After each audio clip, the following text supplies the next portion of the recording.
Hare Krishna. Okay. So what did we discuss in the previous class?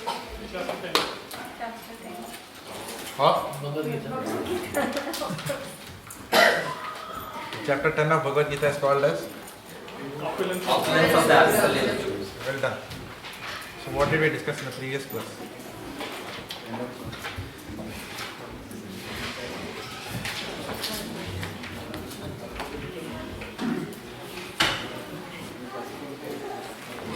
कुछ भी याद नहीं? Lord has revealed Arjuna about his position, opulences, and Potency.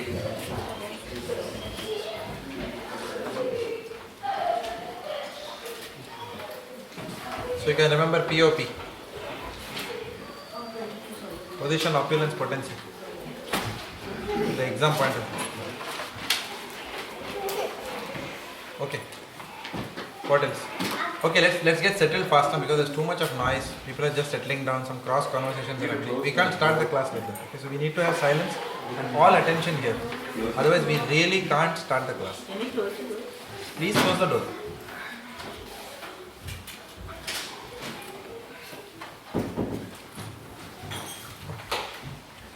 All right. Now everyone is here. Where is Divya Gyan Prabhu? Is he here? Or? Okay.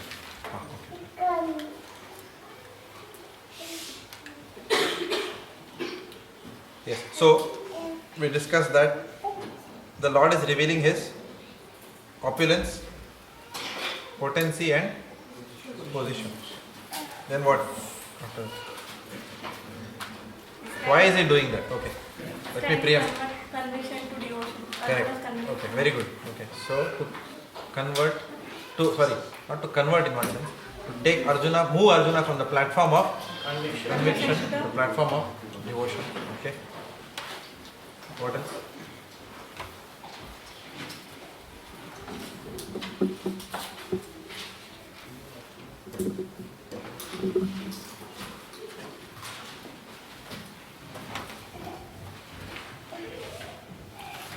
None of you are making notes. So start. Say, what are you all waiting for? We can understand Krishna. Mention the points. Huh? We can understand Krishna only by hearing from the Lord. Yes. Yeah, because so Lord Krishna is again and again emphasizing that we can understand Him only by hearing. What is that bell? door is closed. Door, somebody is coming. Kids. Okay. We can understand the Lord only by hearing from the pure devotee. So that is being emphasized again and again by the Lord. What else? Lord Krishna says he is unborn, beginningless, as the Supreme Lord. Yeah. So only Lord Krishna can be called as Anadi. Yeah. So we saw that. Krishna is the source of many qualities. Right? Krishna is the source of all qualities. Okay. And why was that point important? Because he awards. For devotees to make use of those qualities. So though Lord Krishna is the creator of all those qualities, it is the responsibility of the jiva to imbibe those qualities. Okay? So we have to keep the children silent. Huh? For those people who have just entered, the children have to be silent. The other option is for them to be taken out so that they can be free. You can also be free. And the cross conversations, please try to avoid. You can. Otherwise, we will not get the momentum in the class. We have to generate the mood of Bhagavad Gita. It won't come otherwise. Yeah.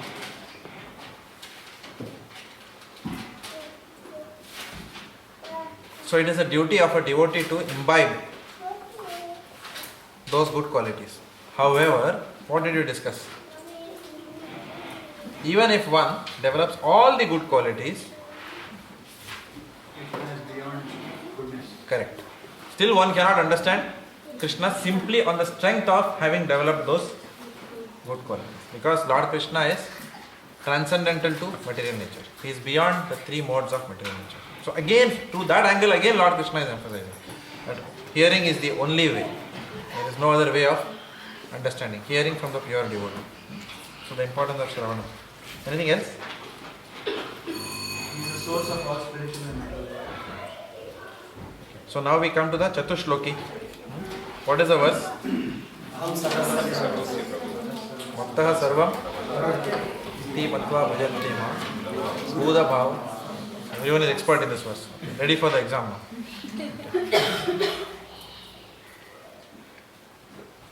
So that was verse number 8.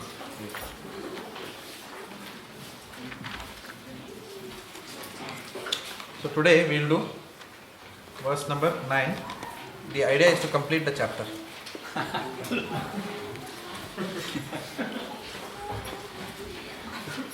to give you a taste of how things will be this year. Okay. Let's try. I made a big claim here. Let's see if we go beyond 3 verses. Yogananda Prabhu is laughing.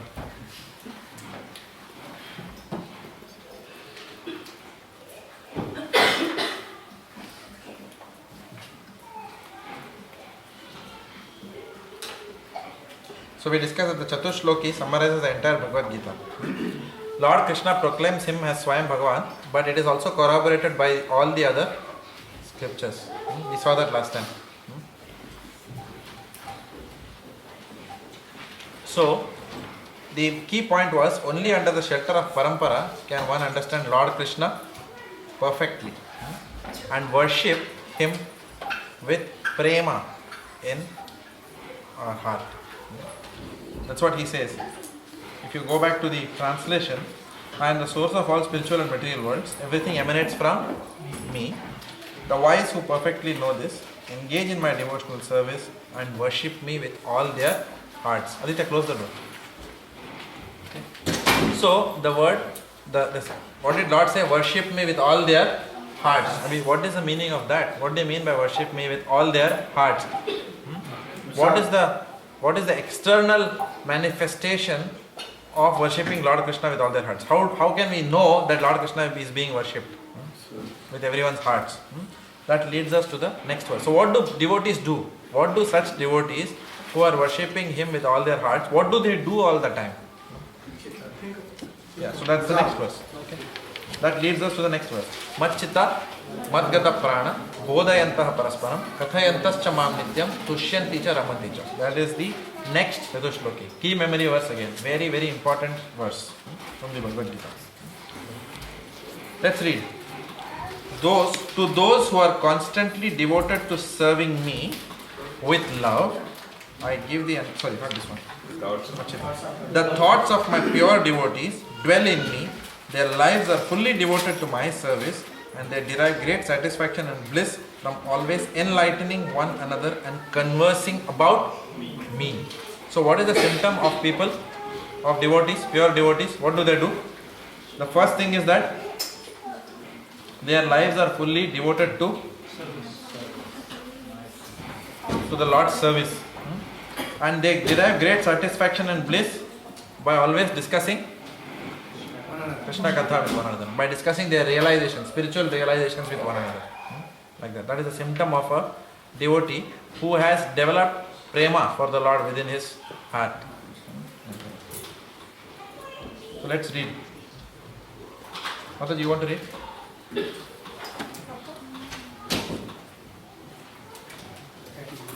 Pure devotees whose characteristics are mentioned here engage themselves fully in the transcendental loving service of the Lord.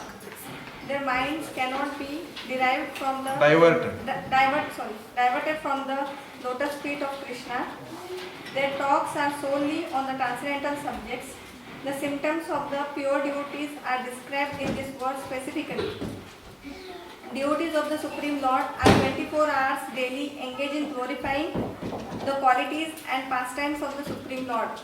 Their hearts and souls are constantly submerged in Krishna, and they take pleasure in discussing him with other devotees. In the preliminary stage of devotional service, they relish the transcendental pleasure from the service itself. And in the mature stage, they are actually situated in love of God. Once situated in the transcendental position, they can relish the highest perfection which is exhibited by the Lord in his abode. Lord Chaitanya likens transcendental devotional service to the sowing of the seed in the hearts of the living entity. There are innumerable living entities traveling through one out of the different planets of the universe, and out of them there are few who are fortunate enough to meet a pure devotee and get the chance to understand devotional service. This devotional service is just like a seed, and if it's sown in the heart of the living entity, and if he goes on hearing the chanting of Hare Krishna, Krishna Krishna, Hare Hare, Hare Rama, Rama Rama, Hare Hare. The seed fructifies just as the seed of the tree fructifies with the regular watering. The spiritual plant of devotional service gradually grows and grows until it penetrates the covering of the material universe and enters into the Brahma Jyoti effulgence in the spiritual sky.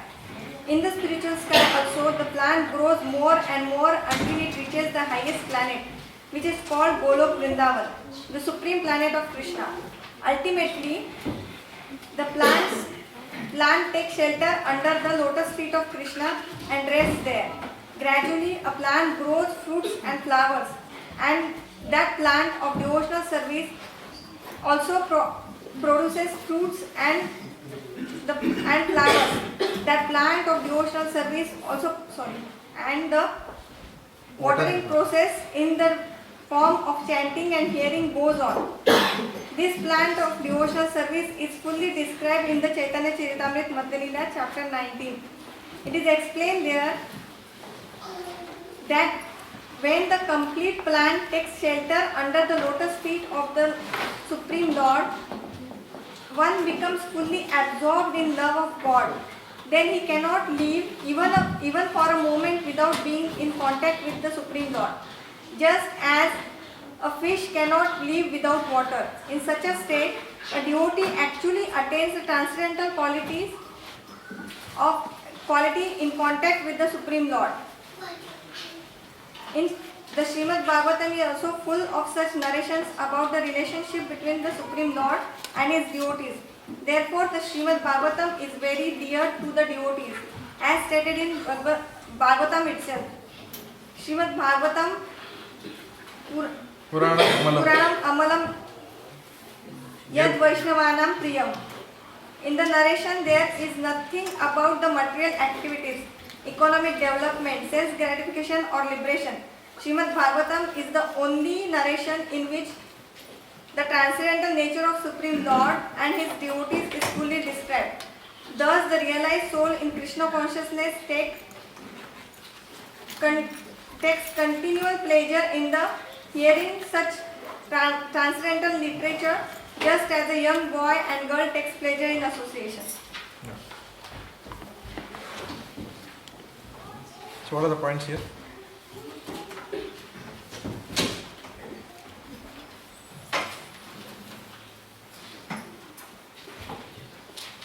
The characteristics of the devotee service.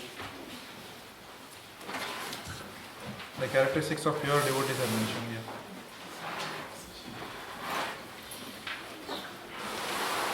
And process of Bhakti is also. Process of Bhakti is mentioned. How does it sow and how it is grown? Where does it reach? It is mentioned that devotees are engaged in glorifying the Lord all the time. So indirectly it means that if we are not doing that, that means that's the way we have to do that on a regular basis. All the time we have to glorify, in the sense not like literally, but we should not engage in praja. That's what it is. Actually, it is not even that it is not literally. It is literally. It not being literal is a practical arrangement for conditioned souls.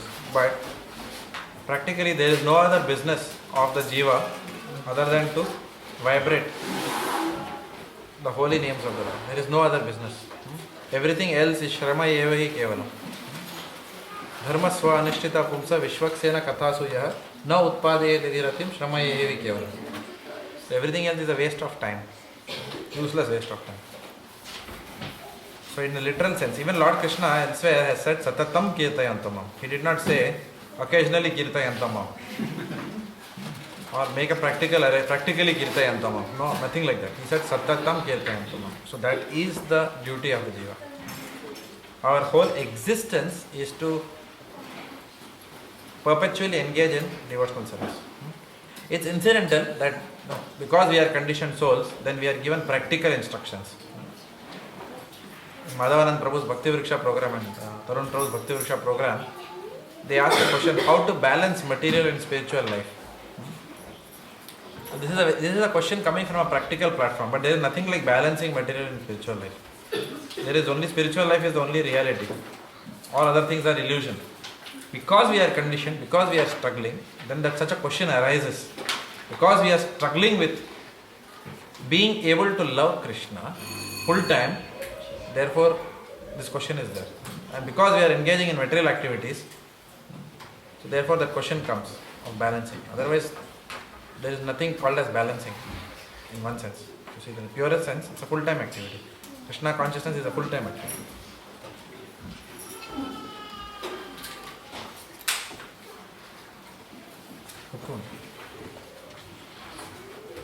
Sure.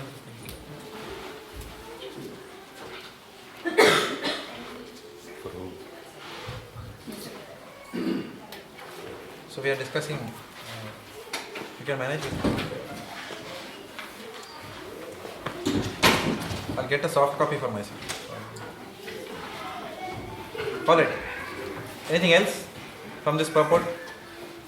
Try to study it scrutinizingly. Think about what Prabhupada is saying. Then you will derive a lot of meanings from that. There are so many things Prabhupada is saying here. Yes, Madhavan Prabhu. The analogy of how a tree grows is given. Because if a tree is properly nourished, then when the tree is properly nourished, then the tree grows. Yeah. And Prabhupada then explains that the tree of devotion, which is the Bhaktivriksha, if it's given the proper nourishment in the form of chanting and Krishna Katha, then it will grow and eventually reach the lotus feet of. Prabhu talks about Prabhupada gave the example of Srimad Bhagavatam, where nothing else is discussed except devotion. And the devotee will enjoy studying that.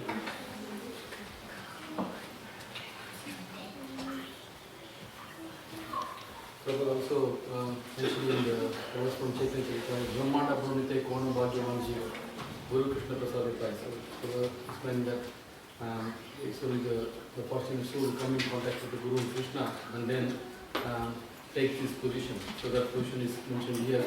A lot of mature devotees could dwell in. Prabhupada also explains further that the one who takes up this process and then engaged in the devotional service and thought of the Lord, then it gradually goes to penetrate covering. There's nothing, they go to Brahmajyoti. So we don't need to worry the first two level. So the Bhagavan realization is completely available in this process. Yeah, good point. So that is the point I was looking for. Yeah. Good observation. The key essence Prabhupada is writing. See here, try to meditate on the translation. I give the understanding by which they can come to me. And how is Prabhupada addressing that issue? You don't have a chair, Madhu? That's the next verse. Huh? That's the next verse. Chair? Sorry, 1 minute. The next room, I can bring some from the next room. From the next room you can bring. Is that what you said, Kiran Prabhu? No. You said next verse or next room? I said there was a... You said next room. You said next verse.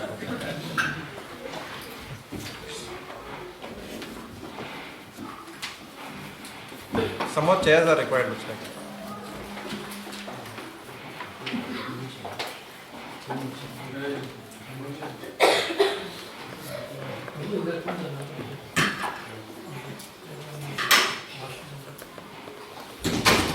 So Neera Prabhu, you don't have a chair now. आपके पास भी नहीं है तो एक chair लेके आओ ना है ना chair A lot of the materials There are a lot of chairs available. So why don't you bring? Why do you have to sit on the floor? Just do it a bit fast, that's all. We don't lose time. So it's very important to have that database. How many people are attending this course? So who is database coordinator for us? Huh? Rajaba Prabhu, do you know you are the database coordinator? With news for him. Otherwise, nobody knows who you have to. Yeah, so how do you know how many chairs to put? It starts from there. So Governmental Prabhu does that. He is unfortunately in India now. So Ruhat Bhanu Prabhu had very kindly agreed to take up that responsibility last week. Kiran Prabhu has started coming from today, so Oh, is it? Okay. So you'll come regularly? I just started from this week, Prabhu. Right, but will you end also Yes, in this Prabhu. course? Okay. Because many people start. You end the course. But happy, please stay with us.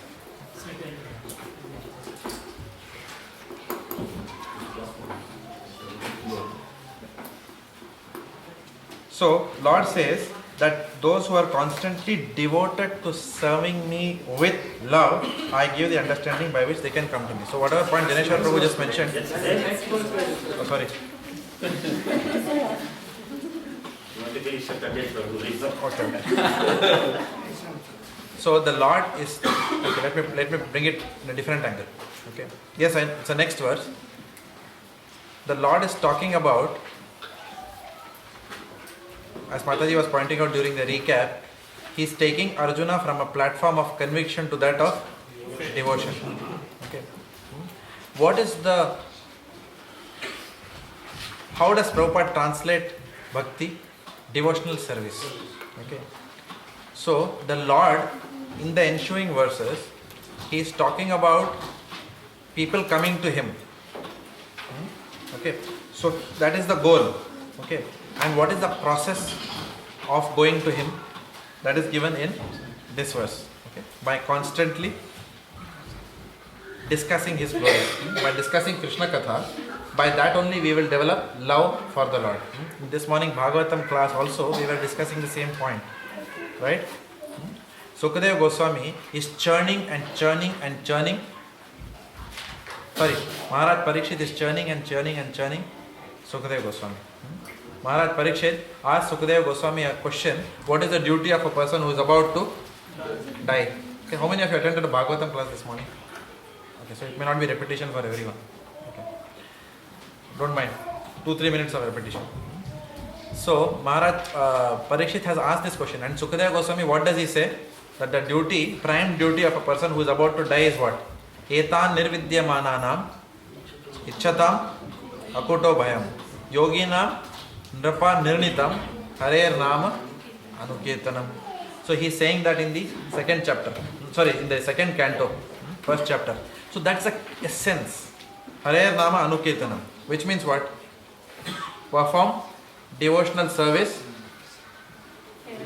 in the footsteps of the Acharyas. Not Hare Nama Kirtanam. Hare Nama Anukirtanam. The way they did. And what did they do? Machita Matgata Prana Bodhayanta Parasparam Kathayantascha Mam Nityam Tushyanti Charamaticha. So Lord Krishna is giving a reference of what those devotees who have attained, what do they do? What have they done to attain him? And in the next verse he is saying that he is saying people who want to come to me. Now, Prabhupada is laying the foundation in this purport for that verse. Because not all transcendentalists want to go to Krishna. So now if you read Prabhupada's purport, you will understand. He is actually trying to smash Mayavad here.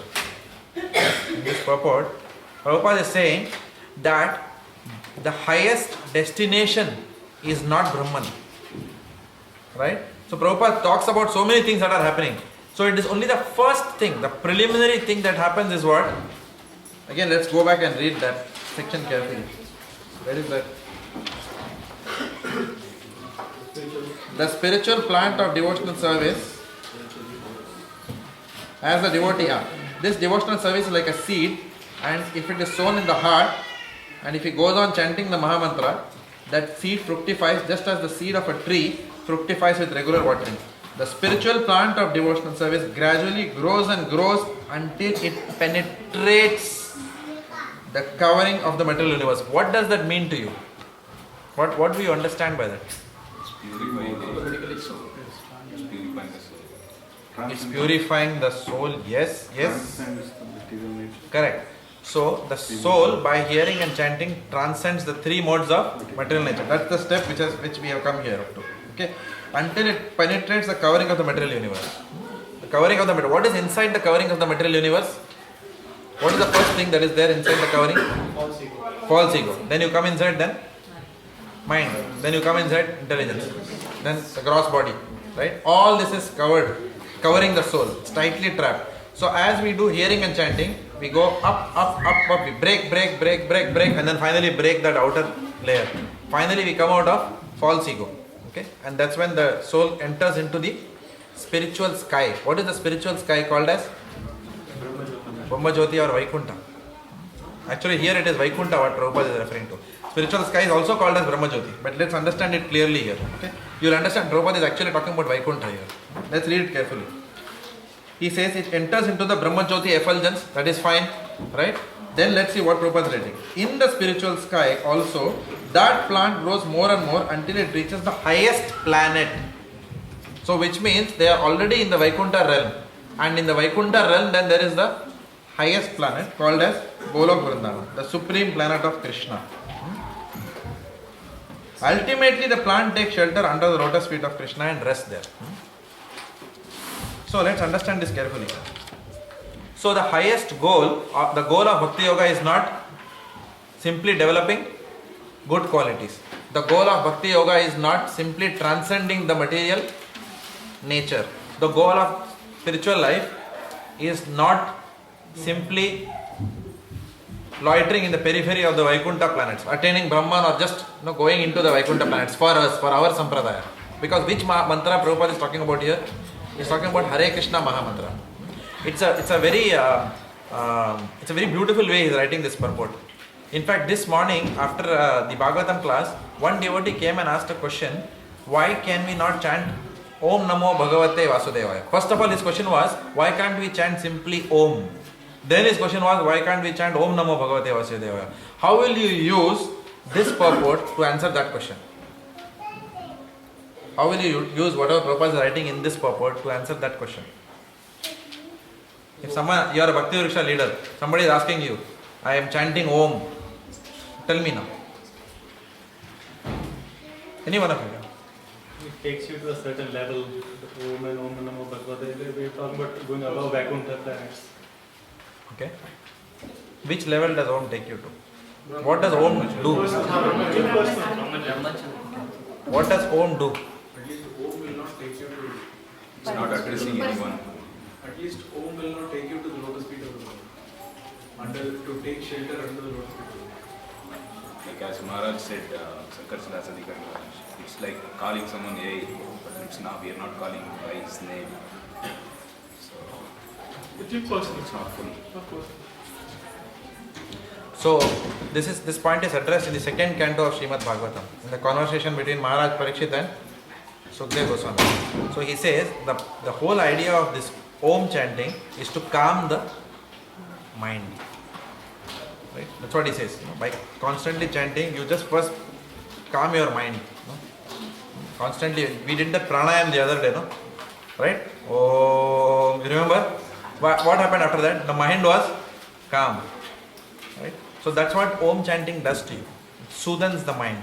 But soothing the mind is not the highest goal of Bhakti. Right? Ultimately, we have to develop love of God. Not only develop peace of mind. Right? So peace of mind is not the goal of a devotee. Peace of mind is available even in Brahman. Right? So a devotee wants to go beyond the Brahman into the Vaikuntha planets. Right?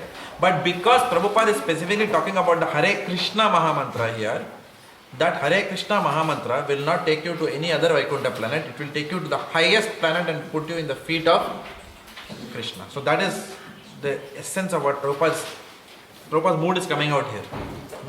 So then if that person is asking you, why can't I chant Om Namo Bhagavate Vasudevaya? How will you answer that question? Yeah. Om Namo Bhagavate Vasudevaya doesn't have the Hare, which is addressing the internal potential. Correct. Yes.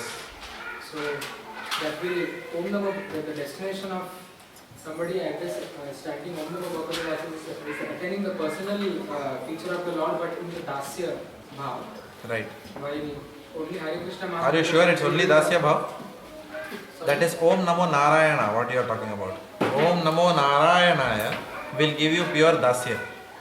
We are talking about Om Namo Bhagavate Vasudevaya.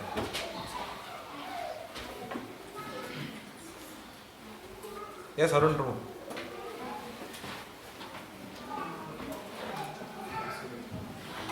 But you don't handle. One thing we can say that Krishna, when we chant Hare Krishna mantra, Krishna name and Krishna, they both are one.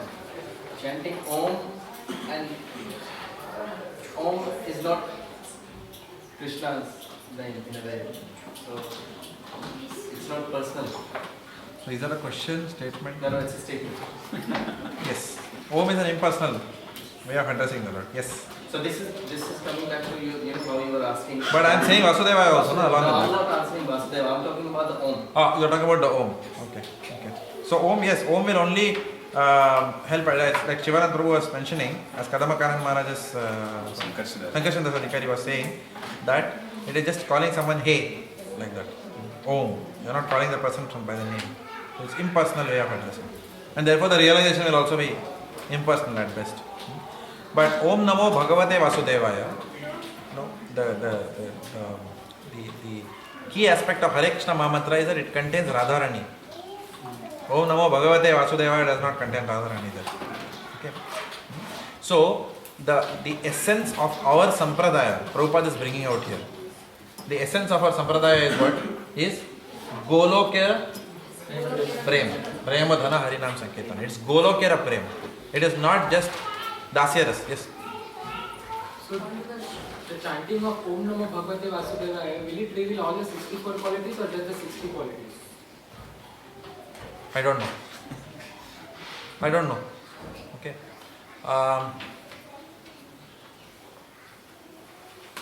So what is the difference between chanting Om Namo Narayana and Om Namo Bhagavate Vasudevaya? Why did you say? But I'll put an application of whatever we have learned to answer that question. 64 qualities. What are the last 4 qualities? That's the whole focus, right? Yeah. Nama Madhurya, Rupa Madhurya, Guna and Leela Madhurya. Correct? So yes, Om Namo Bhagavate Vasudevaya definitely is addressing Lord Krishna. So yes, the answer is yes, that it will give you insights into those qualities. But here it's not only about giving insights into those qualities, here it is about developing mellows. Rasa Tattva. Okay. So that ras which Hare Krishna Mahamantra gives you is different than the ras which Om Namo Bhagavate Vasudevaya gives you. Okay. From a point of view of purification, from a point of view of transcending the material world, no difference. Okay. But ultimately, Prabhupada says that it will put you under the lotus feet of Krishna in Golok Vrindavan. That is only Hare Krishna Mahamantra. Because see, Golok, if you take the Golok planet and if you can imagine the Golok planet in terms of concentric circles, okay, then the outer circle is what? Dwaraka. Inside is Mathura. And inside that is Vrindavan. Right? So one can verily go to the planet Goloka and still not be in Golok Vrindavan. If you read Brahma Samhita, you will understand that. Okay.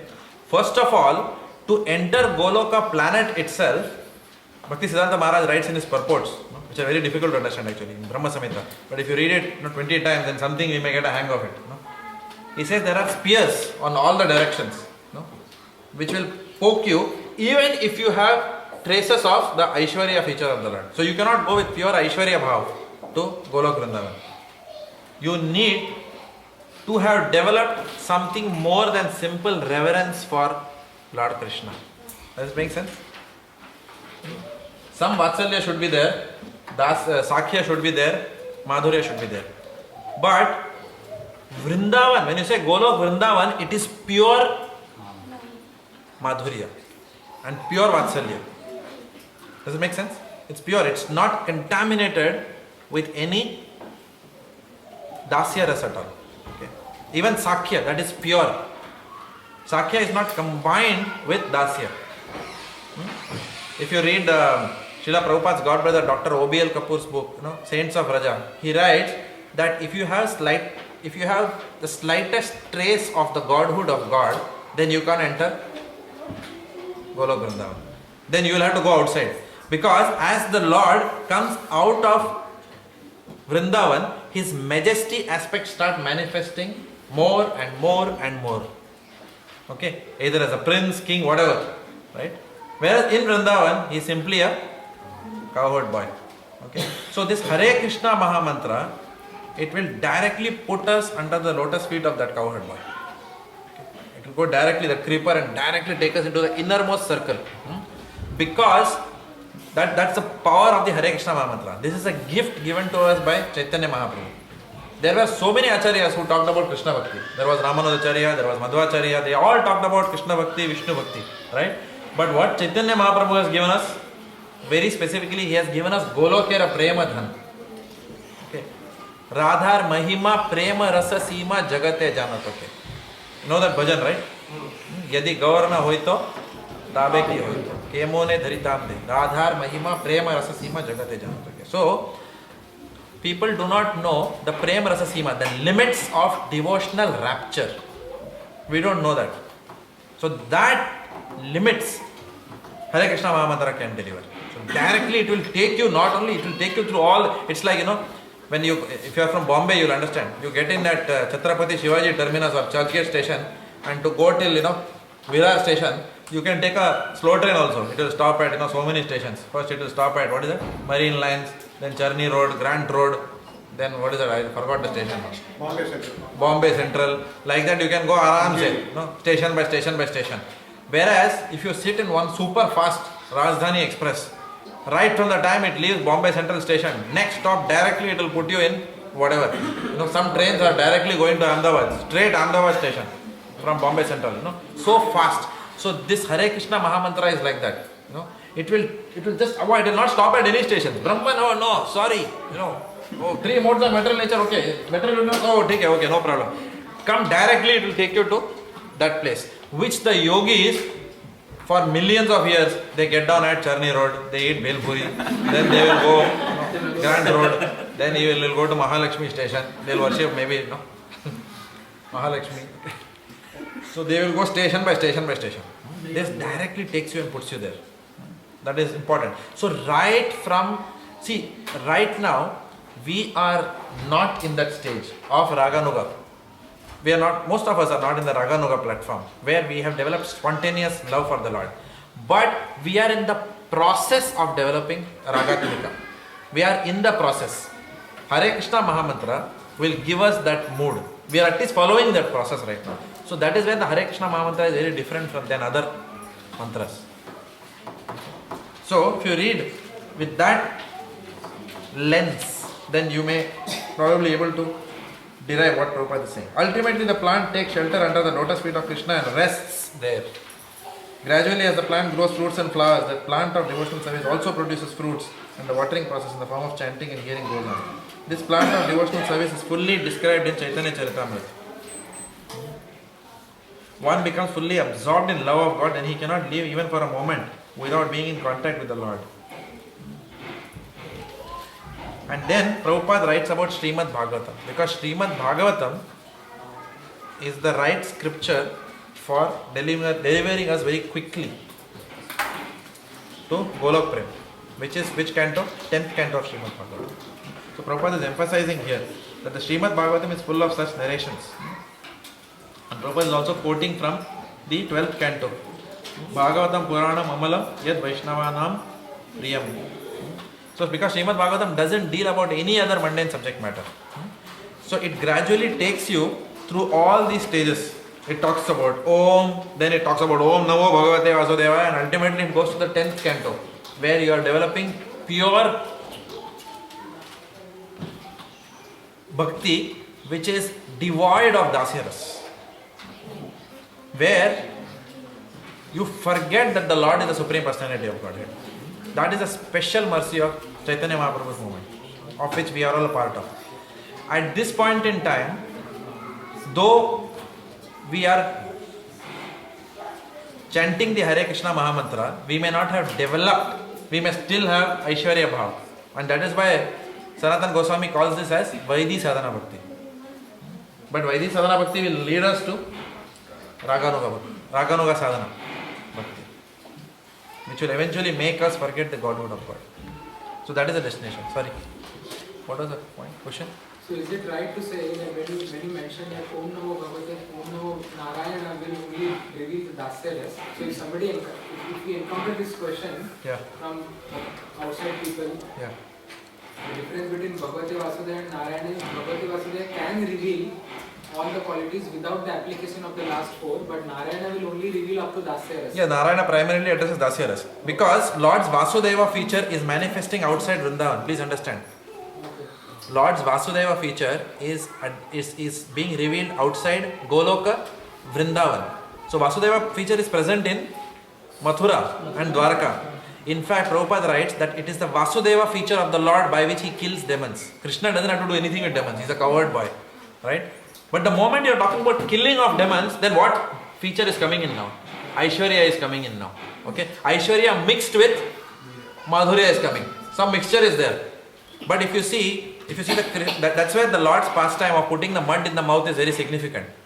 Because the moment he put mud in the mouth, your mother Yashoda is fainting. Oh.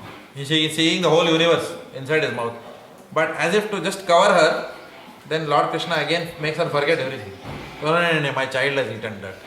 He wants that mode. He doesn't want Mother Yashoda to even think for a minute that he is the Supreme Personality of Godhead.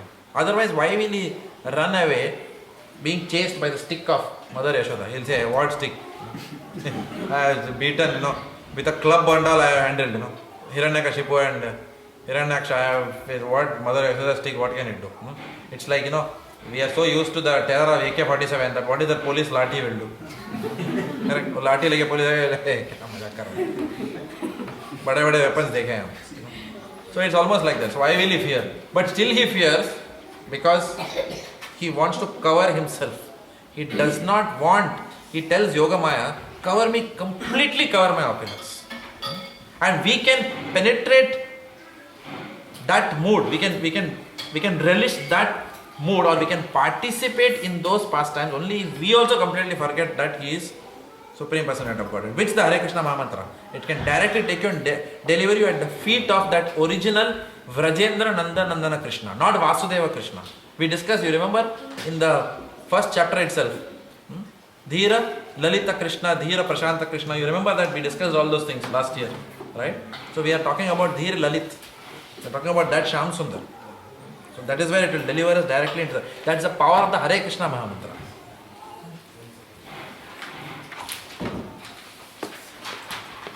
So, Vishwanath Chakravarti Thakur mentions that Lord Krishna is the life of his devotees. Mad Gata Prana.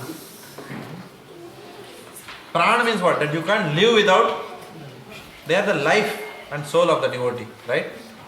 So, the devotees cannot live without thinking of or without discussing about Lord Krishna. We may think that it's very difficult for us to live now. You actually see, if 10 years back, 20 years back, somebody would have said, would you have decided your place of residence based on devotee association? At least not me. I was thinking, okay, let us decide in Powai, Hiranandani area, because Bombay Scottish School is there nearby. So we used to see in quiz time that Siddharth Basu coming and Bombay Scottish has. So we thought that our son will also go to Bombay Scottish, and we bought a house there which we never lived in because life changed after that. Now we are thinking, okay, can we put him in Gurukul, like that. So the whole orientation has changed for us in life. We are no longer pursuing those goals. Why? Because we have developed something. We may not be pure devotees, but we have at least come to that platform where we cannot live without devotees. You agree? Everyone will agree in this room. We cannot live without devotees. If you are put in some place, the first question is, devotee association hai kya? Like that. There is one offshore team member we have, in our project. He did not know that we are devotees. He came to know recently, and we did not know he was a devotee. So he was one of our Ram Gandhi. Oh, Ram. Yeah. So we didn't know. So we came to know very recently, last I think 1 year or so, when Rasik Chandra Prabhu went offshore. Then he saw him like this, and then he also saw him like this. We have been exchanging mails to each other, but we didn't know this part. This part is not there in mails, no? Right? And you don't write, you are useless servant there. Like warm regard. Once I actually typed, your servant, and then I was going to send the mail in the office. Then I realized, my God. Then I have said that, standard footer is there, no? Program manager, whatever phone number. Then I decided at that time I should do that because I was typing it manually. And then why yes? No, what is this? Yours, servant. So, forgot the point. Yeah. So this person, he wanted, he's looking for coming onshore like that. Now, his criteria is, he's asking how is devotional life. So if you see, that is the question that a devotee always asks whenever we are moved. Tomorrow boss may give us a promotion, okay, and tell you go to Timbuktu. I'll make you, you're hereby called as general manager. Take this position. So what is the first thing that we will find out? Is there a temple in Timbuktu? Are there devotees? Why? That is what has happened to all of us. We are like a fish out of water if we are thrown out of the association of devotees. So we can see in our own lives we are realizing this, right? Our life has changed now. I remember when we bought that house also, we were thinking Powai Lake is nearby. All of us can go and sit there. In the evenings we'll go for a walk. Not even one day we have gone. I purchased one plot in close to Arco Limited. I thought you will be... Yeah. We'll all live as a family. We'll have a Maruti car. My father is here, He's telling that. Our plan was completely different. We'll go to Madras and settle down. Apne hi log hai, Tamil.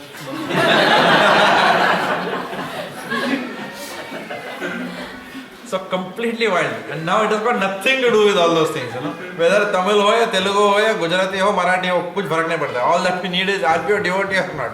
Then talk. Otherwise we have nothing to do with you. You may be anything. You may be my same gaon wala. How does it matter? Correct? So a devotee, so at that time our reference point was what? Our water was being a Tamilian.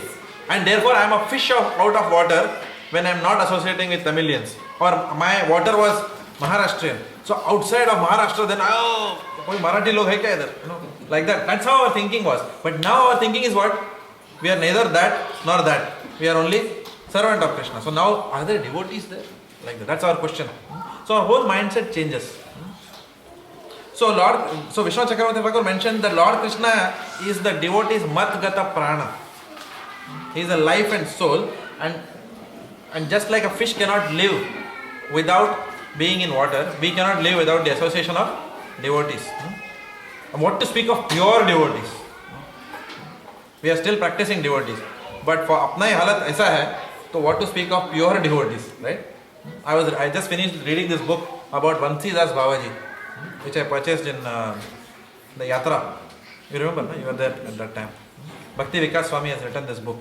So Vamsidas Babaji, he had nothing to do with the materialistic people at all. If someone approaches him, Baba, Ashirvad and all, he'll just cut them off and they'll never come to him again. Like that. So that is a pure devotee. He doesn't want to hear anything about anything other than Krishna. He was like that personality. We talked to him about Krishna. That also, if you talk to him anything which is even alloyed devotional service, then he will cut you. So people are scared. Vamsidas Babaji aa gaye. Let us not talk anything outside pure bhakti with him. Like that. So that is his life and soul. So according to his realization, his behavior pattern is like that. For our level of realization, we seek devotee association.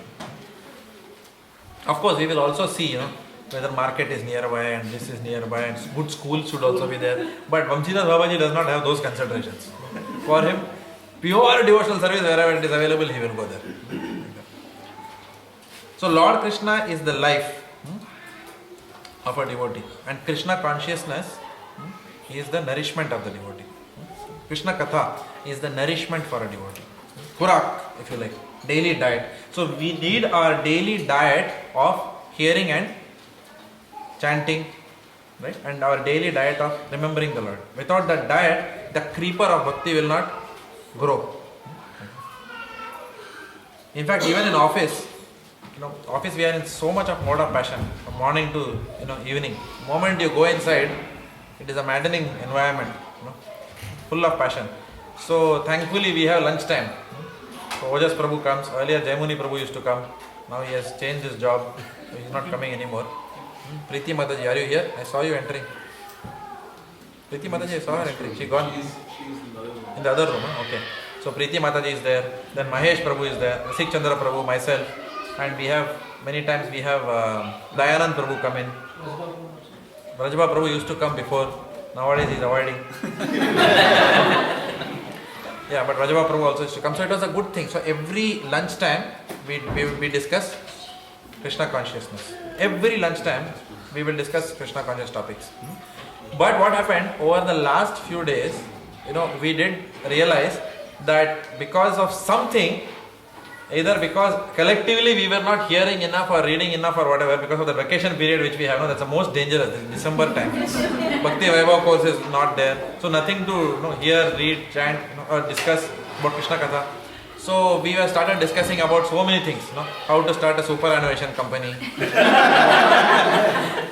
So many topics we will discuss, here, there. With some smattering of Krishna Bhakti will be there. But earlier we used to discuss only devotional topics in the lunchtime. So Preeti Mataji was suddenly mentioning yesterday, yesterday or day before when we were having lunch, he said that Prabhuji, abhi wo wapas shuru karte hain hum log, abhi bahut ho gaya. So why? Because this is a devotee. This is a symptom of a devotee. A devotee wants to always, looks for opportunities when we can only discuss Krishna Katha without focusing on anything else. Okay. So because of her sincere desire, we may be able to start again, once again. And that's why I have also started reading Chaitanya Bhagavad, so that I can share with lunchtime, we can cover Chaitanya Charitamrita like that. And obviously we are also attending the Bhakti Vaibhav, Bhakti Vedanta degree. We are also doing that. So Keshav Prabhu has started the 8th canto. So 8th canto and Chaitanya Charitamrita we will be discussing in lunchtime. So apart from the nourishment which we have during lunchtime of food, prasadam, then we also need this between office hours. So wherever we are, we must try to find out whether any devotees are closer to our office and try and go and then do something in the afternoon every day. It's really it reminds us who we are. So it's a very useful thing.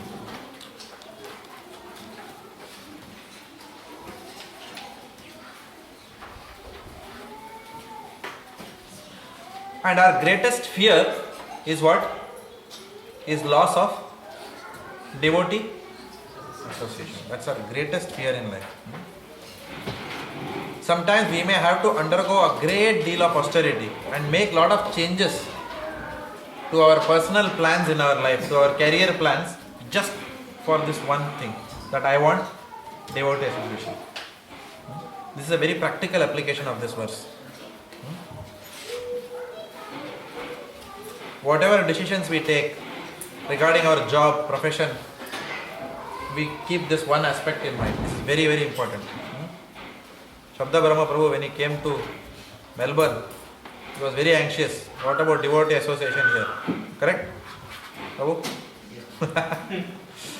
I don't know whether he is happy here. Mataji, are you happy here? You are on camera now. Krishna Prabhu will be hearing from there. So, every devotee, when they come out of their congregation or when we go out of the country, is looking for the same thing. Similarly for us, when we are deputed somewhere with a promotion, what will we give more importance to? If there is a choice, we will keep you in Melbourne without promotion, or you have to leave Melbourne with promotion. What will devotees select? They select promotion, gaya khadde mein. We don't want promotion. We will be here only. Thank you very much. Okay. Do whatever. I'll work doubly hard, but you keep me here in Melbourne. That's all. From me, you will not get any complaints, my dear boss. But you keep me in Melbourne. I will not trouble you like others about vertical growth, opportunities, challenges. We don't go to boss and discuss all this. I need some challenging assignments now. We used to do that before. But now our biggest challenge is what? Going back to Godhead. That challenge is so big, there is no bigger challenge in life, right? The biggest challenges we have are overcoming lust, anger, envy, greed and pride. So we are working on a different set of greater challenges. So our thinking itself changes and our decision making changes when we become devotees. So this is the life of a devotee. Mat chitta, mat gata prana, bodhayanta parasparam, katayantaccha mam nityam tushyanti charamati. That is the life of a devotee. Association of other devotees and constantly being in that association and hearing about Krishna is our nourishment to our soul. Without that we cannot survive. Now, a devotee having developed such a sincere mood where the devotee is always hankering for the Lord and devotee association, how does the Lord reciprocate with such a devotee who has developed this kind of a mood? What is the next verse? Tesham satatayuktanam bhajatam priti purvakam dadami buddhi yogam tam yenamam upayantite. To those who are constantly devoted to serving me with love, I give the understanding by which they can come to me.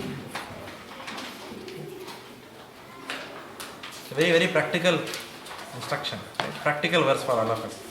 Because we are all struggling, no? We are struggling to love Him, we are struggling to go to Him, and we need to make choices at every moment of our life. So many decisions come, especially as Grihasthas, we are saddled with decision making all the time. Should I do this or should I do that? Should I send my child to this school or that school? Should I do homeschooling? Should I go to only girls school, boys school? Should I accept this job offer? Should I not accept this job offer? Should I do contracting, full-time employment? So many questions are there. Should I work in this industry? It's high paying, but if I go to that industry, it is sattvic but low paying. So at every point in time, should I marry this Mataji? Or should I remain brahmachari? Or how do I decide? Should I go for a humble non-devotee girl or a proud devotee girl who is very proud that she is a big devotee? So many decisions are there in our life. No? So the Lord says, I give the understanding by which they can come to me. So we need some kind of intelligence from within to take these decisions. Outside we have spiritual master and inside we have Paramatma. Let's understand now what Prabhupada writes. Again another brilliant masterpiece of purport by Srila Prabhupada. Who wants to read? Divyakan Prabhu, you want to read? In the verse, the word Buddhi Yoga is very significant. We may remember that in the second chapter, the Lord instructing Arjuna said that he had spoken to him many things and that he would instruct him in the way Buddhi Yoga. Now Buddhi Yoga is explained. Buddhi Yoga itself is action in Krishna consciousness. That is the highest intelligence. Buddhi means intelligence and Yoga means mystic activities or mystic elevation. When one tries to go back home, back to Godhead and takes fully to Krishna consciousness and devotional service, his action is all Buddhi Yoga. In other words, Buddhi Yoga is the process by which one gets out the entanglement of this material world. This ultimate goal of process is Krishna. Progress is Krishna. People do not know this. Therefore, the association of devotees and a bona fide spiritual master are important. One should know that the goal is Krishna, and when the goal is assigned, then the path is slowly but progressively traversed and ultimately goal is achieved. When a person knows the goal of life but is addicted to the fruits of activities, he is acting in Karma Yoga. When he knows that the goal is Krishna but he takes pleasure in mindful speculation to understand Krishna, he is acting in Jnana Yoga. And when he knows the goal and seeks Krishna completely in the Krishna consciousness and devotional service, he is acting in Bhakti Yoga or Buddhi Yoga, which is the complete yoga. This complete yoga is the highest perfection stage of life. A person may have a bona fide spiritual master and may be attached to the spiritual organization, but still, if he is not intelligent enough to make progress, then Krishna from within gives him instruction so that he may ultimately come to him without it. The qualification is that a person always engage himself in Krishna consciousness and with love and devotion render all kinds of services. He should perform some sort of work for Krishna, and that work should be with love. If a devotee is not intelligent enough to make progress on the path of self-realization, but is sincere and devoted to the activities of devotional service, the Lord gives him a chance to make progress in it and ultimately attains to it.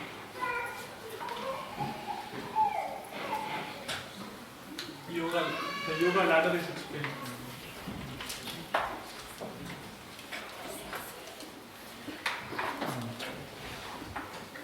Yes, the yoga ladder is mentioned. But what is the essence of this verse? Sincerity of purpose.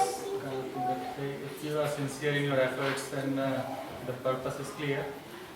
Then you don't have to worry about it. Krishna will take care of the rest. Correct. What is the essence of this verse? Having a complete goal, like a specific goal to attain Krishna consciousness, doesn't matter if we entangle or not Krishna. If we have that goal, Krishna will help us to. Correct. As long as we have that goal, that desire, and we sincerely struggle, then Krishna will help us. Yeah, Prabhupada mentioned Krishna consciousness is also called Buddhi Yoga. So, as we study in the start of the science of self-realization, yoga means it's huge, it's a connecting process. So, the intelligence has to be for connecting to the Supreme God. So, again, you have a doubt of material intelligence and spiritual intelligence. Material intelligence is the one which takes away from Krishna. Spiritual intelligence is the one which takes towards Krishna. So if one has that intelligence which can connect to Krishna, that's nothing but Buddhi Yoga. So one has to use the intelligence. And in this verse it said, even if one just simply does the service, then the Lord gives him intelligence, that real intelligence to come back on. No need to worry. Prabhu, just yesterday there was a email from Prabhu about one pastime about Bhaktivedanta Swami Prabhupada. One professor came asking to him about some technical questions from Vedanta, and he just asked him go and help the devotees in serving. I think they were washing some daily paraphernalia. So he accepted that and he went and did the service. After he came back, he himself told all my questions were answered. So because like Prabhupada is mentioning that if you engage in serving, then Krishna from within will give you the intelligence, so that all your questions are answered.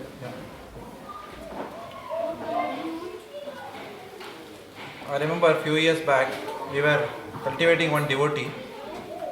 This devotee is very stable grihastha in our congregation today.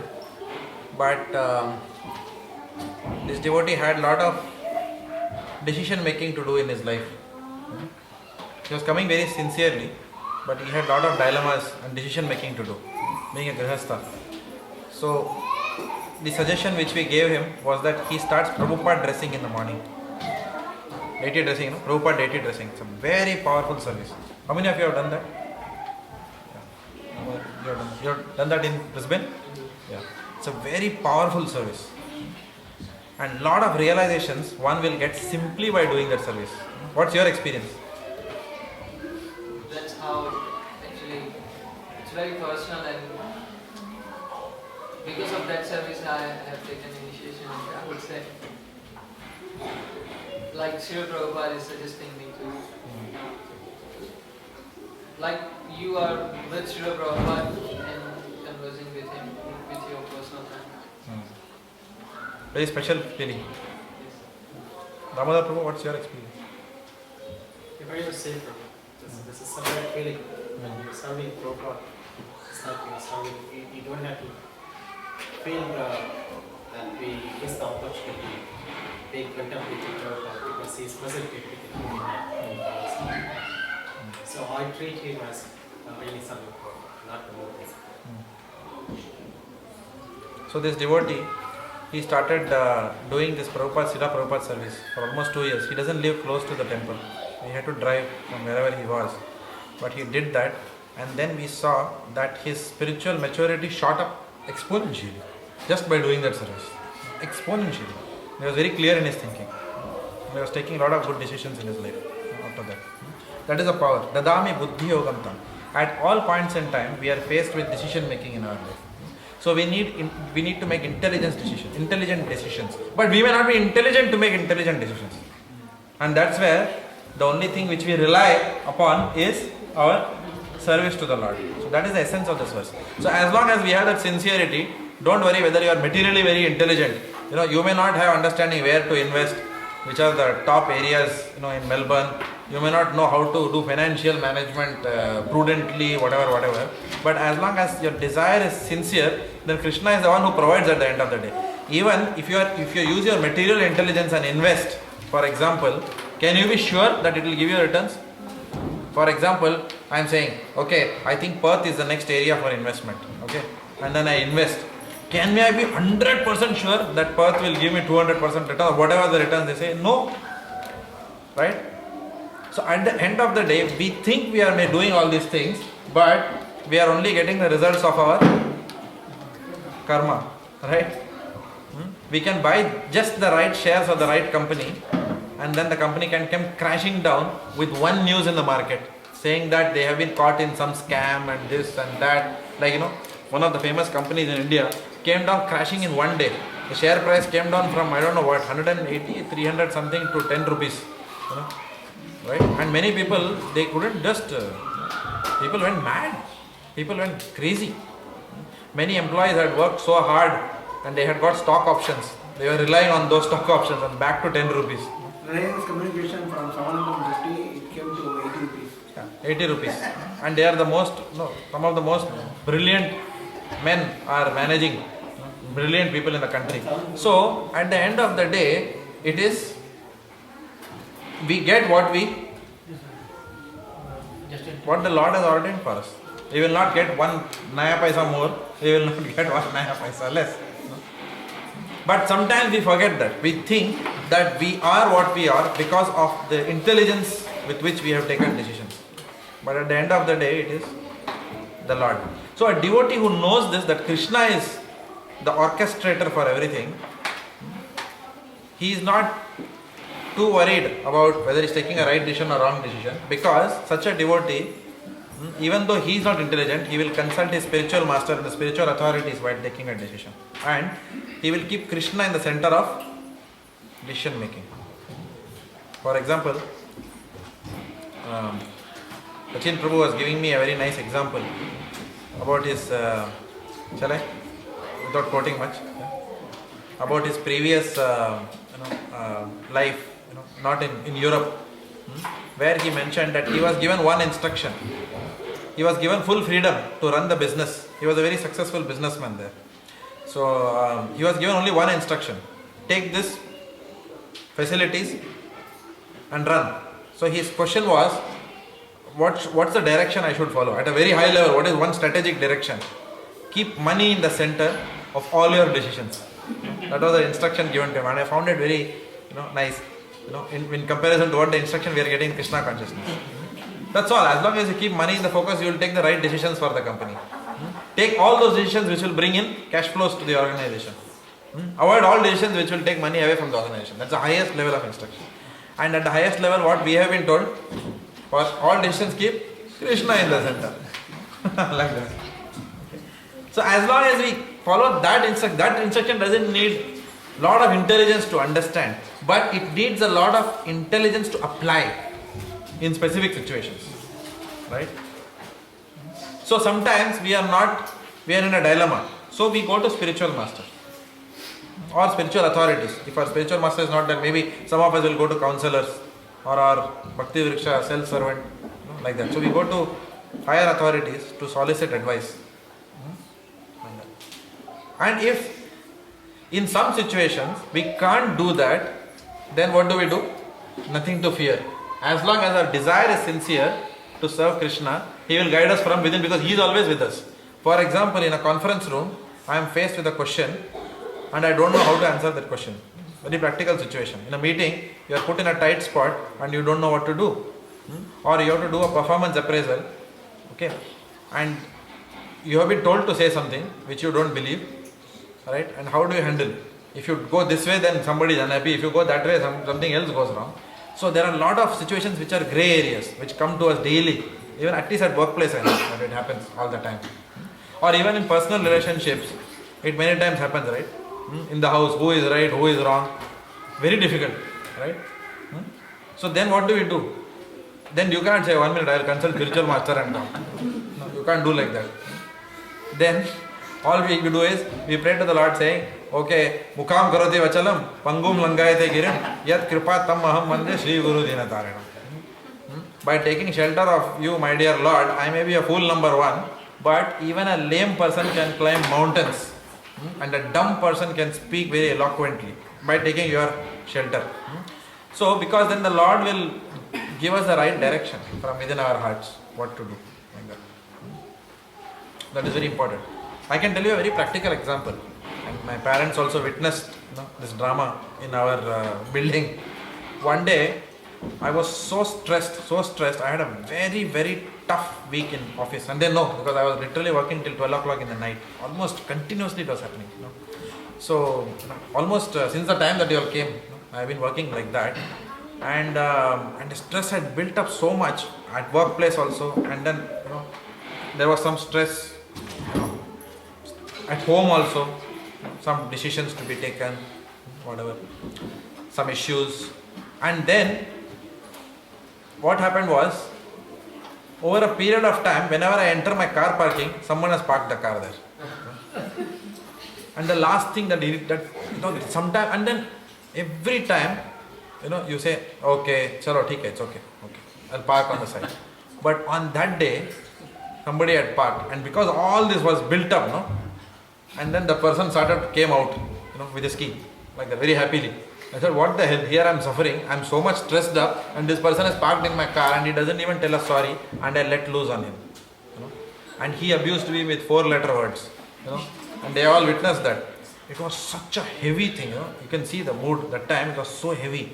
I was on top of my anger, he was double top, can imagine. At least we have, even at the top of our anger, still we are still sober. At least we don't use 4-letter words, right? But he was unleashing the choicest of poetry on me, like that. Okay, whatever he wanted to say, he was saying. Okay, and the mistake was he has parked, like that. And then when I came home, I was miserable. Actually, I didn't talk to anyone. I just closed the door. I went inside and I said, first let me calm my mind. This is not good what I did. Whatever he did is different. But what did I do? I was thinking. I also started losing my head and started yelling. We don't yell, right? Devotees don't yell at people and do public scene like that. But it happened like that. Okay. And then I went inside and then I slept. First thing I did was I calmed my mind a little bit and I slept. After that, at least, I got physically relaxed. Then I went to the Lord and I prayed. I said, Lord, look, I know you are teaching me something. You are showing me every time what is my level. I think I am very advanced, but you are testing me in situations where the monster is still popping out every now and then, right? Does it happen with all of you? Yes. Thank you. So it happened. So I was miserable. And then I went and prayed to him, look, I don't want to be like this. Give me some resilience in life. To tolerate things. Otherwise, what is the point? Titikshava karunika suhridha sarvadehinam. Ajata shatrava shanta shadava sadhu bhushanaha. So one of the qualities of a devotee is what? Titiksha. So some tolerance has to be there. No? If we are also like a matchstick every time, our temper is like that, then what is the point? What have we achieved in all these years of devotional life? Right? So I was praying. And then I told the Lord, I was just praying and telling him, you give me intelligence. Now you have to give me intelligence. I have lost my buddhi now. And if I see this person, I felt like killing him actually. That to that extent it was burning inside, the heart rage was there. How come he dared to park in my parking slot? And then he told me also 4-letter word. It's like saying, kya hai wo? Ulta chor kotwal ko date.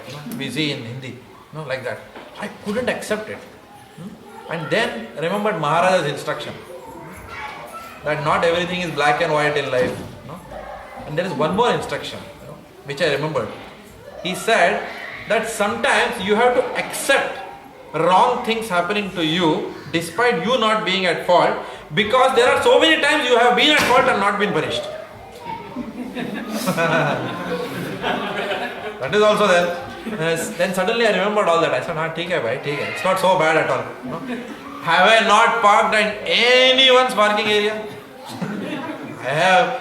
I got away. So my karma is coming away somewhere.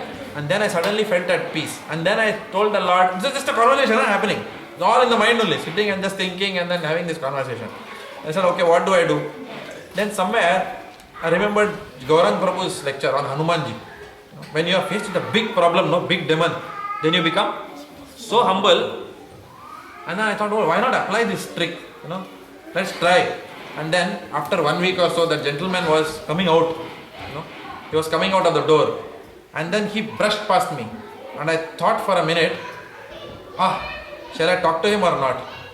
First my mind told me, don't. That rascal, he was parked in your parking spot. And then I realized, no. Like that, that machar baita na Devi. How do you spat? One chappal say you beat the mind. I beat that mind. One shot, like that. Shut up. And then I went against my mind. And then I walked up to the drive. And he was backing out his car. So he downed and then knocked at this door. And immediately I saw that he was thinking, oh, this guy again has come to tell me something. Now I am in my parking slot. Now what does he have to tell me? So he opened his door in that mood. And then I just went and touched his hand and I told him, I'm sorry mate. I'm really sorry. I yelled at you the other day. I didn't even talk about the fact that he told 4-letter word and his was double of what I did. Treble maybe, right? But I just said, I'm very sorry. And suddenly his mood changed. He said, no, sorry mate, I shouldn't have spoken like that. It was my fault, It was I who parked there and I shouldn't have spoken to you, So I'm very sorry. And then I said, oh, it's never late to make a friendship. And he said, hey, what's your name? I Jagan. Oh, what's your name? Whatever name, he said. And then, hello. And yesterday also when I was opening the door, he comes and pats me from behind. How are you doing, Jagan? He's saying. And then he's become a friend of my uncle also. Told something to him. He has been his friend. So now everything is fine. Now whenever he goes, so no problem. So it's solved. By taking a humble position, problems are solved. Okay, such a big. Otherwise keeping it in that mind, every time he comes in front, the blood pressure going up. How much of poison inside the heart, right? So dadami buddhi yogam tam yamapa. This is a very practical application. From inside the intelligence, Paramatma tells you, okay bhai, jane dena abhi, chhodna abhi. Kya problem hai? Don't keep it in the heart. Leave it. Like that. So let go. It's so important. And it gives peace of mind. And I know that in my life I have always been miserable when I have not let go. I have always been miserable. I thought that no, by keeping it I'll be very happy. Dekhta hu isko. No, but I have not been happy like that. So happiness is just keeping the mind halka all the time.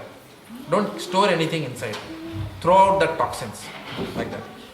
And then the Lord helps us in throwing out those toxins. Dadami buddhi yogam tam yenamam upayantite. In any situation. Even with devotees it can happen. Devotees can get on our nerves many times. It's not uncommon, right? Devotees themselves having vanda with one another. Getting on each other's nerves.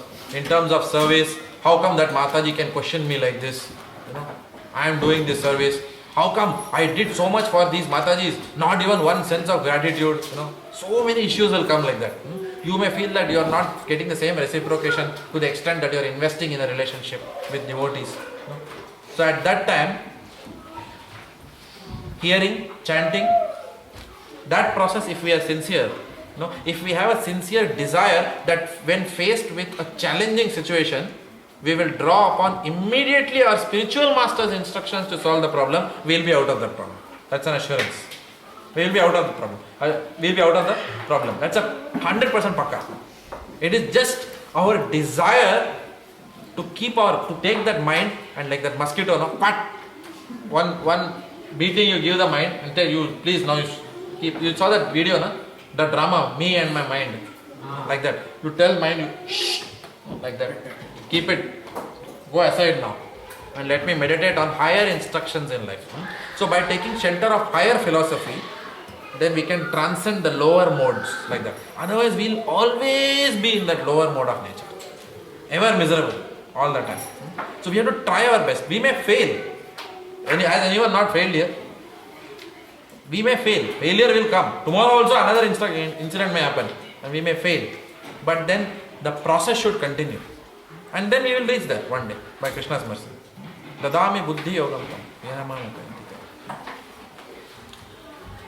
So, the jiva is covered in ignorance since time immemorial. See, the question that one may ask is because we are tatastha shakti, we are always vulnerable to falling down, we are always vulnerable to being subjugated by the three modes of material nature. Are we capable at all of deriving true inspiration, knowledge and realization? That may be the question that a devotee may have. So the answer is given here. Yes, we are capable. What is the practice?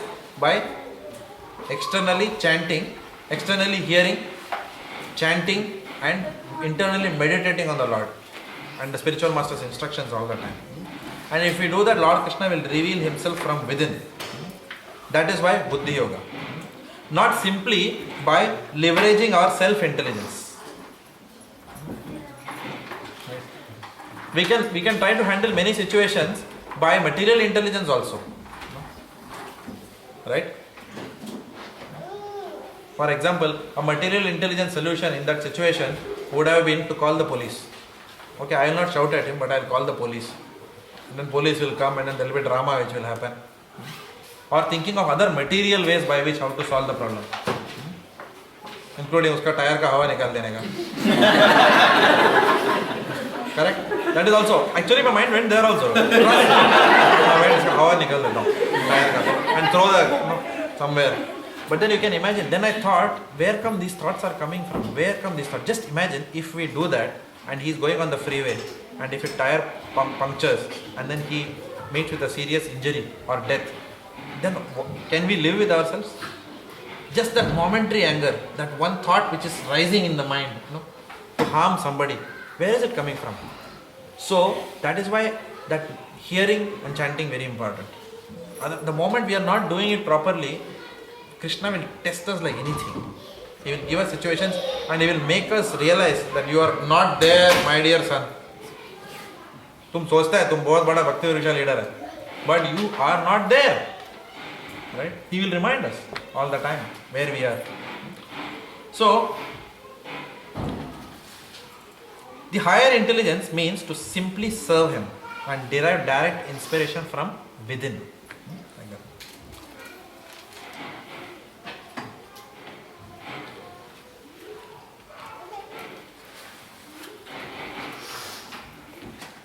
And then Prabhupada talks about, as Ojas Prabhu rightly pointed out, the yoga ladder. So we may have inklings towards karma yoga or jnana yoga, but as long as we serve him with love, he will keep inspiring us from within. Our inclinations may be to serve him may differ. For example, some devotees may, when they come to the temple, the first thing they will say is, when can I go to the kitchen to cook? Right? There are many devotees, some of them sitting in this room. Their natural inclination is to go to the kitchen. Some devotees, like me for example, my natural inclination is to go towards books, towards jnana if you like, knowledge. That's the way, that's what inspires me in Krishna consciousness. Reading, hearing and discussing. That is my inspiration in Krishna consciousness. That's what I like to do.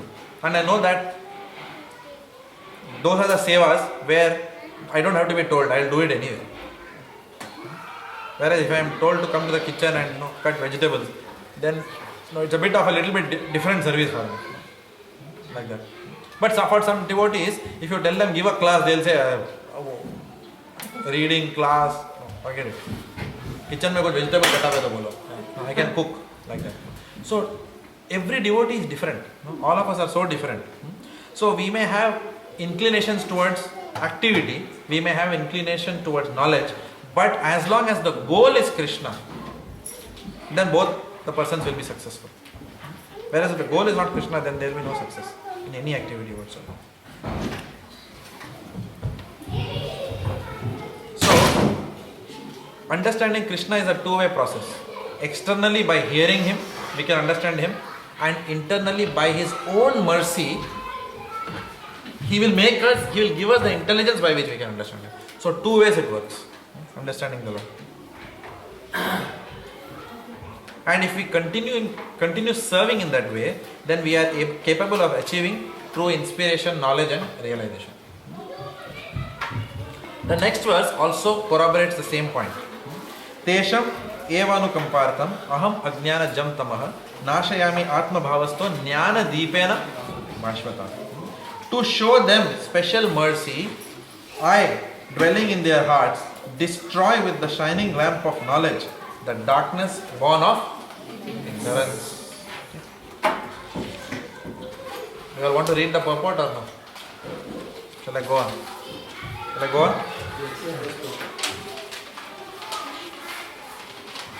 So, Vishwanath Chakravarti Thakur mentions that it is because of our anadi karma, because of our karma since millions of lifetimes, right? It's because of that our true knowledge is obstructed today. And it is because of this karma that we develop material hankerings. Sometimes we don't know where our material desires suddenly come up from. It is because of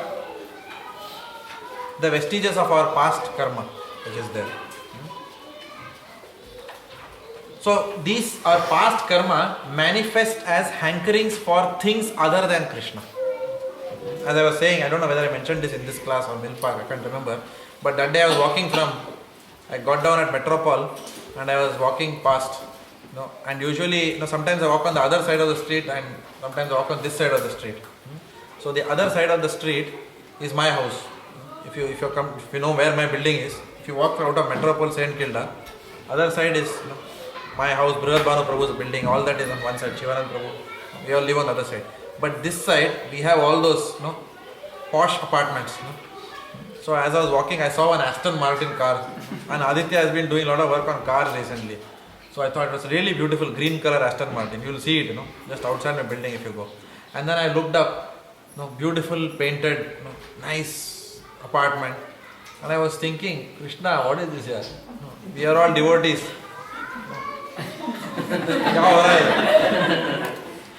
No, because he doesn't even know who is Krishna.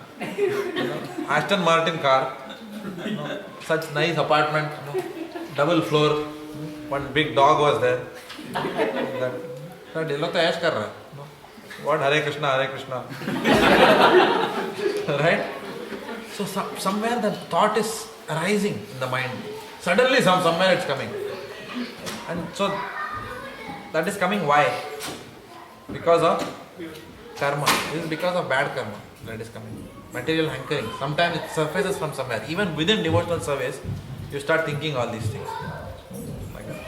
So, since anadi, so many lifetimes, all that is stored, desires, pent up within our heart. And they will surface at different points in time. Desire for pride, desire for recognition, desire for money, right? So many desires are there, which have got nothing to do with Krishna consciousness. And then, when I came home and read Chaitanya Bhagavad, then suddenly the mood was lifted. Then you are not thinking about that house. You are thinking about Srivas Angan, how the devotees dance there. Right? What a stark difference in your consciousness. Meditating on this house with a dog there and meditating on that house with God there. There's a vast difference. Right? So you just jump from one plane of thinking to another plane. That's what regular hearing can do. I mean, hearing is not okay, then all these things will come in the mind. Chanchalam. So, because of anadi karma, our true knowledge is obstructed and it manifests as hankering for things other than Krishna. But Lord Krishna says, I am Atma Bhavastha. Tesham evanu kampartam nashayami Atma Bhavastha. He was Atma Bhavastha. Like the bee inside the whirl of a lotus, I am situated in their bhav. Firmly situated inside us, giving us direction from within. What are you thinking right now? Come on, like that. He is guiding us all the time.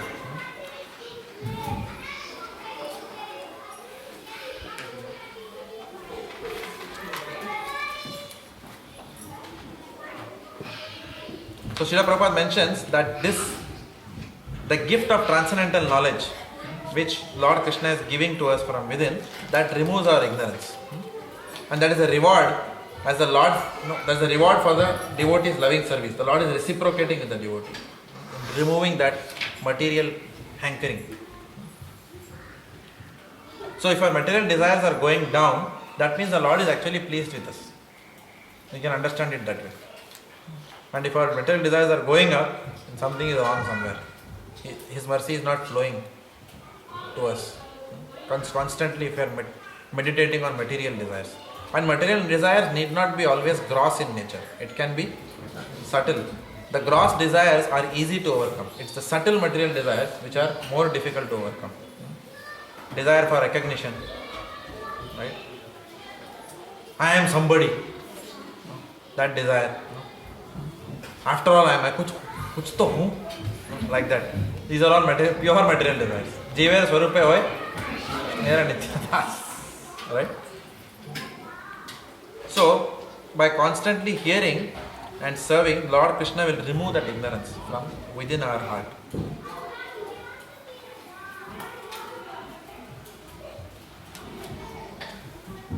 Srila Baldev Vidyabhushan mentions in this context that devotees need not worry about how they will receive this mercy from the Lord. Lord Krishna personally endeavors to give it to them. So you need not worry. He is more worried about how to give it to you. He personally destroys our ignorance. So why they have to endeavor? This is Baldev Vidyabhushan's move. So His Holiness Radhanath Swami Maharaj quotes that Krishna consciousness is awarded. So there was somewhere I saw that, maybe the Vyas Puja or somewhere I saw. Krishna consciousness is awarded. Bhakti is a gift given to us. It's awarded to us.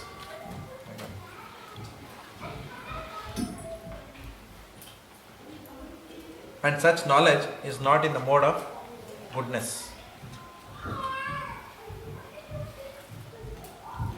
Vishwanath Chakravarti Thakur further goes on to write that Lord Krishna accepts as his personal burden to supply the necessities for all of us. Now, necessities need not be only material. Spiritual necessities also required. No? Material necessities are available even to the dogs and hogs.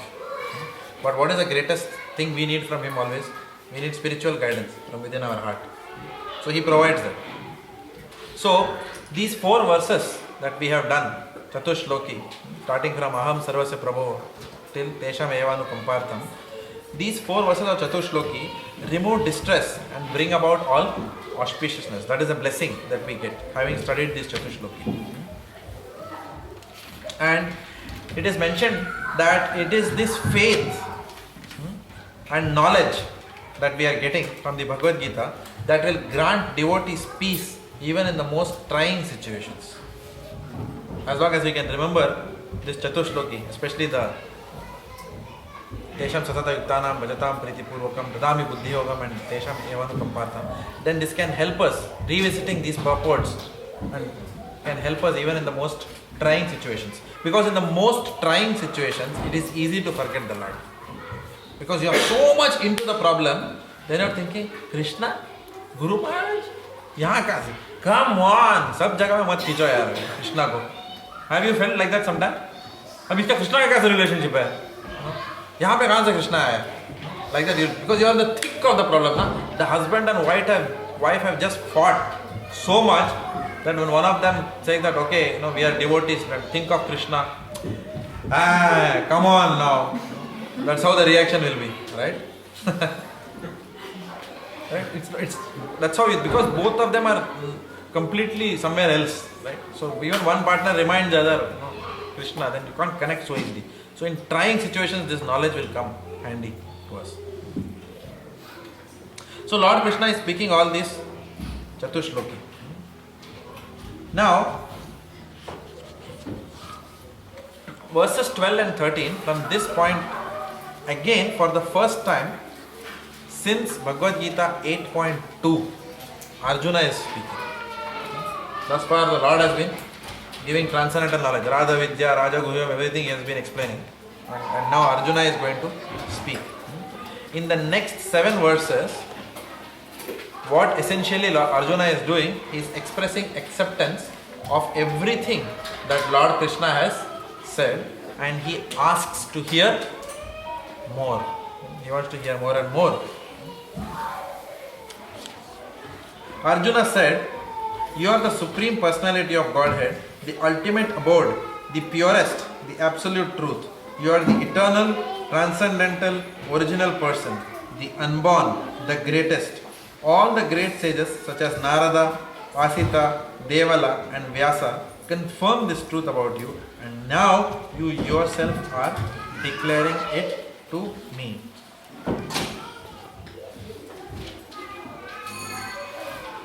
So, just because Lord said, "Aham sarvasya prabhavo," some people will say, that is because Lord Krishna is himself saying is Bhagavan. So this verse is very aptly positioned. Immediately after Aham sarvasya prabhavo, this is coming very soon. When Arjuna is saying, not only are you saying that, but the great sages have already declared that. So, it is mentioned here, Param Brahma, Param Dhama, Pavitram, Paramam Bhavan. So, for one who knows Lord Krishna as the Paramam Pavitram, such a person also becomes very pure. But this knowledge is required that he is the supreme pure. The Lord is Shuddham and Apapaviddham, as mentioned in Isopanisad. Shuddham means that he is pure, and Apapaviddham is prophylactic. He is prophylactic, which means anything that comes in contact with him, even though that object is contaminated, will be cured without that contamination touching the Lord. Okay. So it's like that. Just like the sunshine can cure a foul place. I mentioned earlier the example. No? Huh? Yeah. Sion and Matoga station in Bombay or Bandra ka khadi. Even a blind man, they say, will come to know Bandra station again because of the stench. Right? And even a blind man will know science station is going through because of the stench which comes. Because people are sitting in line in the morning, both sides of the railway track. So when I used to go to college, it was just horrible. Even after VedaBase station, I'll sit like this. Like this. Okay? And then we'll remove only after the other comes. But when you are returning, then what happens? जब वापस आओगे दोपहर को, then the stench is not that much. Why? Because sunlight is there. Now that sunlight has purified that entire contamination. But it doesn't mean that the sun has to now be cleaned. Right? So similarly, Lord is also like that. He can purify anything without he getting contaminated. The most polluted things he can purify. So that is Shuddham and Apapaviddham. So we have to know that the Lord is Paramam Pavitram and Shuddham and Apapaviddham. In the next 5 verses, Arjuna requests Lord Krishna to tell him more about his glories. So in text 14, he says, "O Krishna, I totally accept as truth all that you have told me. Neither the demigods nor the demons, O Lord, can understand your personality." So Srila Prabhupada writes that Arjuna is teaching us the mood in which we should accept Lord Krishna's words. I totally accept as truth all that you have told me. This is the mood of accepting the Lord's words. With faith. Faith is the beginning stage of Adav Shraddha, Pata, Sadhu Sangha. Then Bhajana Kriya. Then Anartha Nivritti. Then Ruchi, Ishta, Ruchi, Asati, Bhav and Prem. These are the ladders in Bhakti. But the first step is what? Faith. So Arjuna is accepting with full faith that I totally accept as truth all that you have told me. Without any doubt. So this is the mood he is teaching us. How to accept the words from the Supreme Personality of Godhead. Srila Baldev Vidyabhushan comments here that Arjuna calls Lord Krishna as Keshava, where K refers to Lord Brahma and Sha refers to Lord Shiva. And Va indicates that Lord Krishna binds Lord Brahma and Lord Shiva with the knowledge of himself and thus makes them his devotees.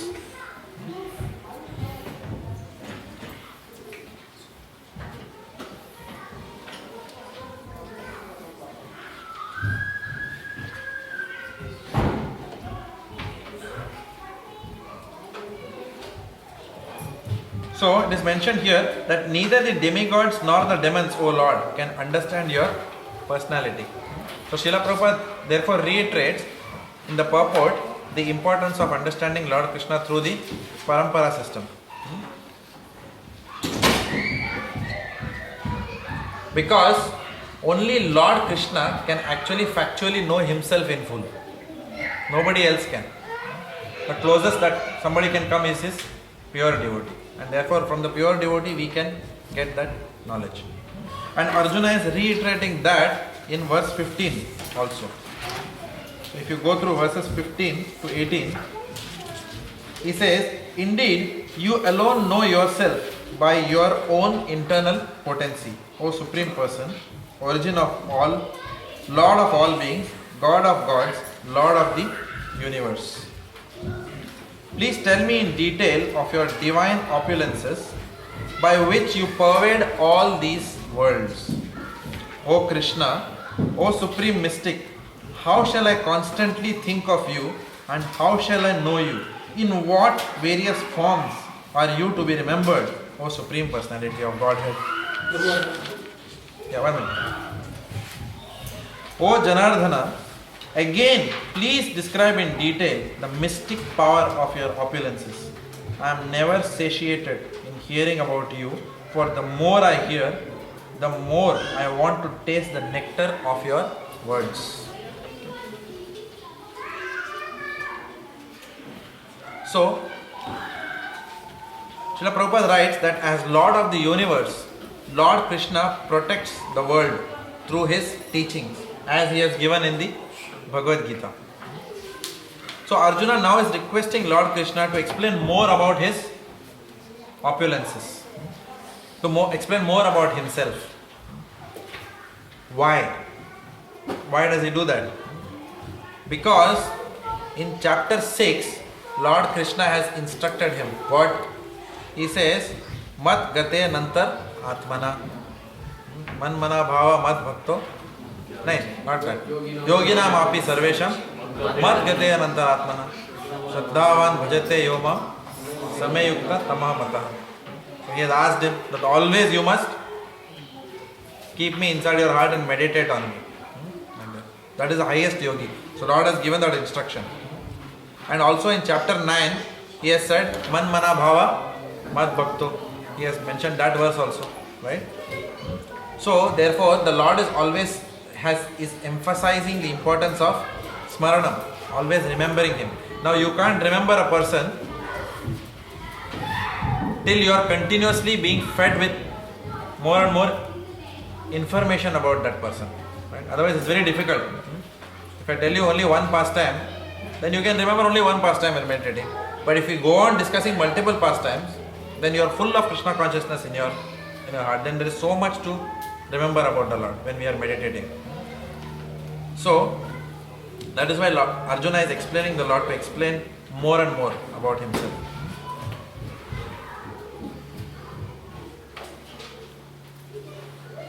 So, Srila Prabhupada mentions that Arjuna is a pure devotee. It's not that he is contaminated or whatever, and therefore he has to be given all this instruction. But Arjuna is para dukkha dukhi. So he is asking these questions on behalf of the common man. Because unless we understand the opulence of the Lord, unless Arjuna asks the Lord to talk more and more, then the Lord wouldn't have spoken all this and then we wouldn't know. So Arjuna is a channel for all of us to get that information. So he asks these questions on behalf of the common man, because it is easier to concentrate on physical representations, Prabhupada says, rather than the spiritual form. For example, not everyone can understand the transcendental nature of Lord Krishna. To be able to understand the omnipresence of the Lord, then one needs to see, in the initial stages of bhakti, one needs to see so many tangible things to be able to appreciate Krishna, right? Correct? For example, many times devotees say that, no, when I came, I prayed to Lord Krishna, give me a job, and he gave me a job, therefore I become a devotee. Many people's devotional life starts like this. That's why Lord Krishna also says, 4 types of people come. Artho, Arthati, Jigyasu and Jnani. So many times Lord immediately reciprocates like that. And for a person who wants to meditate on that Lord, he wants to also see something tangible to be able to meditate. For example, this microphone, this board, they are all tangible. So you can meditate. So you close your eyes, if we tell you meditate on the microphone, yes, you have seen the microphone, so you can meditate on the microphone. Like that. So to understand the all-pervasive aspect of the Lord, even the impersonalist needs something tangible to meditate on. So Arjuna is asking this question to the Lord. Reveal yourself in such a way that meditation on you becomes easier. Like that.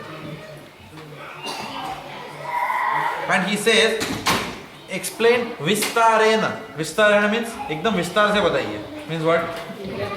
Explain in great detail all these things. It depicts the devotee's greed to associate with Lord Krishna through the process of hearing. By constant hearing, the ears acquire the ability to taste, just as the tongue also acquires the ability to taste by constant tasting. Like that. So that hearing is very important. So Arjuna is asking these questions. And in the next verses, till the end of this chapter, Lord Krishna is telling how to see him, where to see him. I am this in that, I am that in this. So he is helping us understand him through the different material objects or through the powers that he has invested, which are in his devotees, and those devotees are manifesting those opulences. For example, if he has given a specific power to Narad Muni, by which Narad Muni is empowered to do something great, then Lord Krishna says that I am that Narad Muni. It doesn't mean that he and Narad Muni are one. So the Mayavadis will comment like that. Yes, look, he and Narad Muni are the same. Krishna, Narad Muni, you, me, everyone same. No, not like that. So he is specifically saying that power which Narad Muni is exhibiting, that power comes from me. So you see me through that person. So which means what? A devotee will never get proud saying anything, because he knows that the source of all opulence is Krishna. For any jiva. So then that will take us to the end of this chapter. So it's a bit technical, the next few sections. We'll go through that, and in the next class we will run through that very quickly. There are a lot of discussions we will have. Maybe for the first 1 hour we'll do that, and then we will start the Falashruti of the next chapter. Since a long time we haven't told you a story. Gita Mahatma Falashruti. Okay? That will come for your exam also. The Falashruti of 10th chapter. Anyone remembers? Who are the characters? Dhyaya Buddhi, Kashipur. No? It won't come. We'll stop here for today. We'll continue from question. Yes. In verse 14 it says, Arjuna says, either the demigods or the demons can understand your personality, but then the 4 sampradayas are coming from demigods, Brahma or so if they don't understand, how do we understand? So when it said the demigods cannot understand you, okay, and yes, Lord Brahma is a demigod, but our sampradaya is also coming from Lord Brahma. So the way of understanding it, just because you are a demigod, you cannot understand Krishna. Because demigods, what are they known for? They are known for higher material intelligence, higher material capabilities, higher opulence. Correct? Higher material intelligence. By all that you cannot understand.